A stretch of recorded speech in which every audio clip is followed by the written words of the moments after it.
और साथ कप्तान ने हुकूमत का मुज़ाकरात की आड़ में वक्त निकालने का मंसूबा इब्तिदा में ही उल्टा दिया।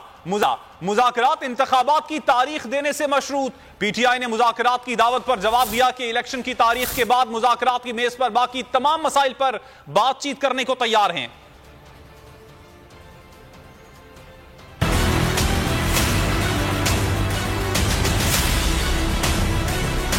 हुकूमत को कप्तान का एक और झटका। पहले इलेक्शन की तारीख, फिर होगी बात। हुकूमत की बैकडोर राब्तों के जरिए पीटीआई को मुज़ाकरात की दावत। हुकूमत ने असेंबलियां तहलील करने के बजाय बैठकर बात करने की पेशकश की। पीटीआई ने दो टोक जवाब दिया कि हुकूमत जिन शराइत पर मुज़ाकरात करना चाहती है वो हमें किसी सूरत कबूल नहीं। पीटीआई ने जवाब दिया कि पीटीआई बामायने मुज़ाकरात को तैयार है। पहले हुकूमत इलेक्शन की तारीख का ऐलान करे, इलेक्शन की तारीख के बाद मुज़ाकरात की मेज पर बाकी तमाम मसाइल पर बातचीत करने को तैयार है। पीटीआई के दो टोक जवाब पर वफाकी वजीर खजाना इसहाक डार का मुज़ाकरात की आड़ में वक्त गुजारी का मंसूबा ठप हो गया।